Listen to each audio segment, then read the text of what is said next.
군 당국이 총 300조 7천억 원의 국방 예산이 투입되는 2021에서 2025년 국방중기 계획을 10일 발표하면서 향후 건조할 4,000톤급 잠수함 3척을 핵추진 잠수함으로 개발할 가능성을 강력 시사했다.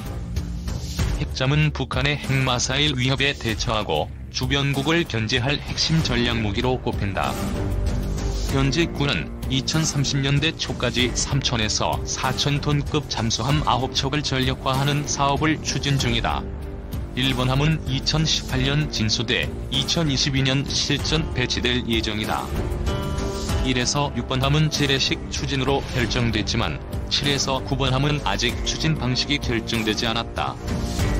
군 관계자는 이날 브리핑에서 4,000톤급 잠수함의 핵추진 가능성이 있느냐는 기자들의 질의에 현 단계에선 언급하기가 부적절하다. 적절한 시점에 얘기할 기회를 갖겠다고 답했다. 7에서 9번 함을 핵추진 방식으로 건조할 여지를 열어둔 것. 이를 두고 군이 사실상 4,000톤급 잠수함의 핵잠 건조 방침을 정한 게 아니냐는 관측이 나온다. 앞서 김현종 청와대 국가안보실 2차장도 지난달 고체 연료 추진체 개발 허용을 골자로 한 한미 미사일 지침 개정을 발표한 후 방송 인터뷰에서 차세대 잠수함은 핵연료를 쓰는 엔진을 탑재한 잠수함이라고 언급한 바 있다. 그러면서 한미 원자력 협정과 핵추진 잠수함은 별개이고 전혀 연관성이 없다고 강조해 문재인 대통령이 대선 공약으로 내건 핵잠의 도입 의지를 재확인했다. 군 안팎에서 현 정부 임기 내 핵잠 개발의 공식화를 염두에 둔 것이라는 해석이 나온다. 한국은 핵잠 개발의 기술적 여건을 모두 갖춘 것으로 평가된다. 독일과 대동한 세계 최고 수준의 잠수함 설계 건조 기술은 물론이고 3,000에서 4,000톤급 잠수함용 소형 원자로 제작 능력도 보유하고 있기 때문. 결심만 하면 프랑스의 바라쿠 다급과 맞먹는 핵잠을 6, 7년 내 전력화할 수 있을 것으로 보인다. 군 당국자는 미국의 지지만 얻어내면 핵잠 개발은 일사천리로 진행될 수 있을 것이라고 말했다. 핵잠의 전략적 필요성도 더 커지고 있다. 북한이 여러 발의 잠수함 발사 탄도미사일을 장착한 신형 잠수함의 전력화를 목전에 두고 있고 중국, 러시아도 신형 핵잠을 속속 배치하는 상황에서 우리도 상응 전력을 갖춰야 한다는 것이다. 군 소식통은 은밀성과 공격력에서 재래식 잠수함을 압도하는 핵잠은 북한과 주변국을 견제할 전력이라고 말했다. 군은 이날 경항공모함 도입도 공식 발표했다. 수직이 착륙 전투기 10여 대를 탑재한 3만 톤급 경항모는 내년부터 사업에 착수해 2030년대 초 전력화할 계획이다. 경항모는 한반도 인근 해역과 원해, 해상교통로를 보호하는 해상기동부대 지휘함으로 활동하게 된다. 또한 북한 장사정포 위협에서 수도권을 방어할 한국형 아이언돔과 북한 및 주변국을 감시할 초소형 정찰위성의 개발도 본격 추진된다. 북한의 탄도미사일 요격용 미사일을 2026년 이후까지 지금보다 3배가량 확충하는 방안도 포함됐다. 한편 병사 월급은 2025년까지 96만 원으로 인상되고 예비군 훈련 보상비도 지금보다 3배가량 올릴 계획이라고 군은 설명했다. 군 핵추진 잠수함 개발 시사. 군 당국이 원자력 추진 엔진 탑재 가능성이 거론되는 4,000톤급 잠수함을 건조할 계획이라고 10일 밝혔다. 수도권을 겨냥한 북한의 장사정포를 막을 한국형 아이언돔 개발에도 착수하기로 했다. 국방부는 이날 이와 같은 내용이 담긴 2021에서 2025년 국방중기 계획을 발표했다.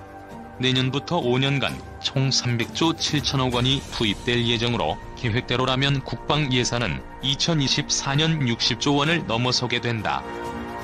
이날 국방중기 계획에는 4,000톤급 잠수함 건조 계획이 처음 공개됐다. 현재 3,000톤급 한국형 차세대 잠수함 사업이 진행 중인데 이보다 큰 잠수함을 개발하겠다는 취지다. 규모가 커지는 만큼 잠수함 발사 탄도미사일 등 무장 능력도 대폭 강화될 것으로 보인다.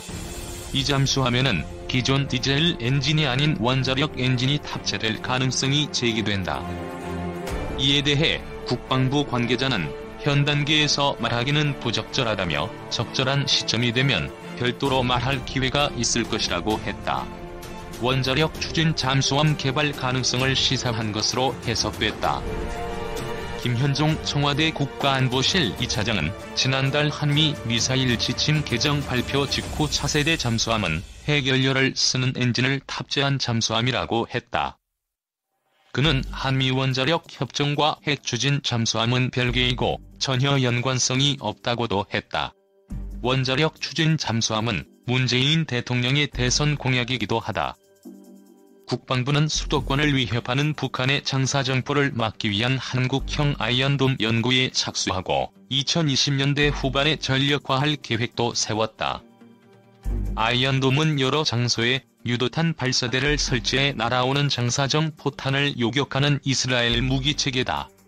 북한은 군사분계선 인근 지역에 천여 문의 장사정포를 배치한 것으로 알려졌다. 국방부는 이번 중기 계획에서 3만 톤급 경항모 사업도 공식화했다. 올해 말까지 개념 설계를 마무리하고 내년부터 기본 설계에 착수한 뒤 2030년 초에 전력화한다는 계획이다. 5년간 300조 군비 증강, 핵잠수함도 추진.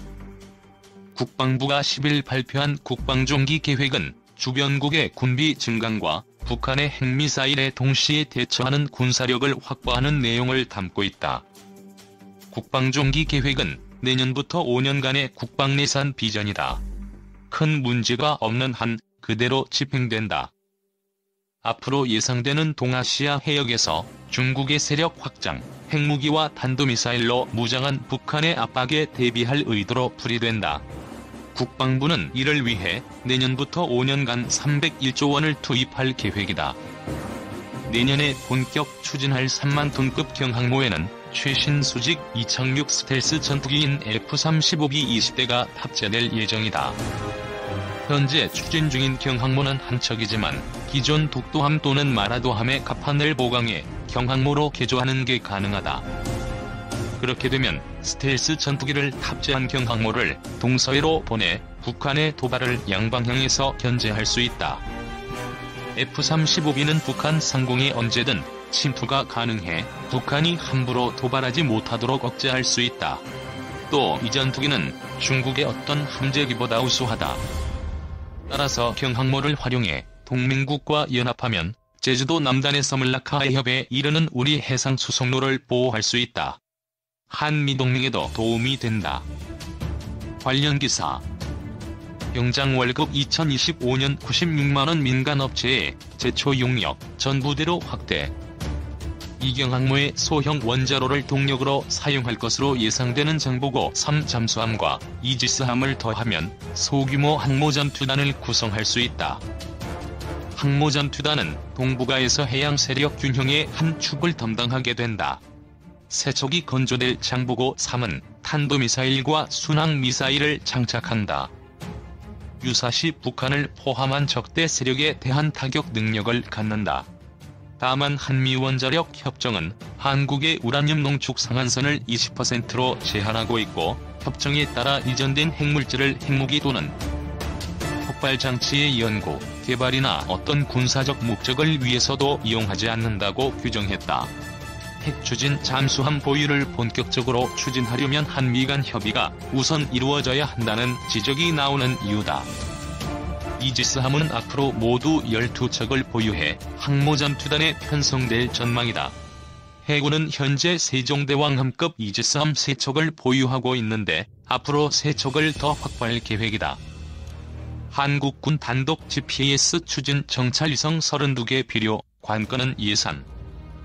여기에 미니 이지스함인 한국형 자기구축함 6척을 추가로 건조하면 해군의 이지스함은 사실상 12척으로 늘어난다.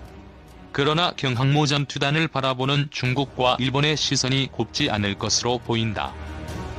중기 계획에서 두 번째로 눈여겨볼 전력은 탄도미사일과 순항미사일이다. 한국군은 미사일의 경우 현재도 북한에 버금가는 수량을 확보하고 있지만 정확도가 훨씬 높아 미사일의 정밀 타격 능력에선 북한을 앞선다. 그러나 북한은 핵탄두를 장착한 탄도미사일을 확보하고 있어 심각한 위협이다. 이런 점을 고려해 국방부는 미사일을 양적, 질적으로 고도화한다고 밝혔다. 재래식 미사일로 북핵에 대비한다는 취지다. 국방과학연구소는 탄도미사일의 탄두 중량으로선 세계 최대인 2톤급 개발에 최근 성공했다.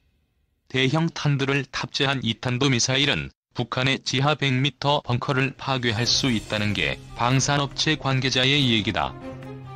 대형 탄두가 지표면을 뚫고 들어가 콘크리트 벙커를 만나면 1차로 폭발해 파괴한 뒤 더 깊게 파고들어 벙커 내부에서 최종 폭발해 붕괴시킨다는 것이다. 그럼에도 재래식 미사일로 북핵에 대응하기엔 한계가 있다는 점은 분명하다.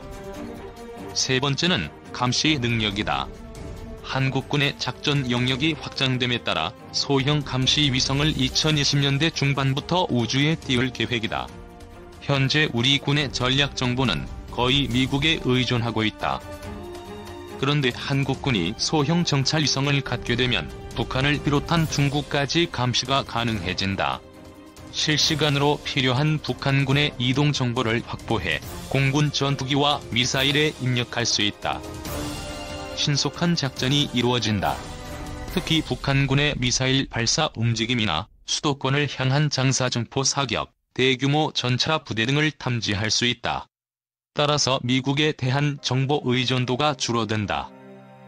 한국군의 정보 수집 능력 확대는 전시작전 통제권 환수의 조건이어서 국방부는 더 관심이다. 무게 100kg급 소형 정찰 위성은 미국도 현재 추진 중이다. 소형 위성에 더해 국방부가 추진하는 것은 한국형 위성항법 체계 사업이다. 우리 군은 위성항법 체계를 미국의 GPS에 의존하고 있다. 정밀도가 높은 군사용 위성항법 체계는 미국이 한국에 제한적으로 제공하고 있다. 따라서 한국군 단독 작전에 한계가 있었다. 문제는 한국 단독의 위성항법 체계를 구축하려면 32개가량의 위성이 필요한데 이에 소요되는 엄청난 예산을 감당할 수 있을지는 의문이다. 네 번째로 4차 산업혁명 핵심 기술을 활용한 무인 전투 체계는 이번 중기 계획의 중요한 대목이다. 북한군 병력은 118만 명으로 한국군의 2배 이상이다. 기존의 전투 방식으로는 북한군의 대규모 전투력을 감당하기 어렵다. 또 전투 상황에서 인명 피해도 불가피하다. 이에 로봇 전투 체계를 적극적으로 개발한다는 것이다.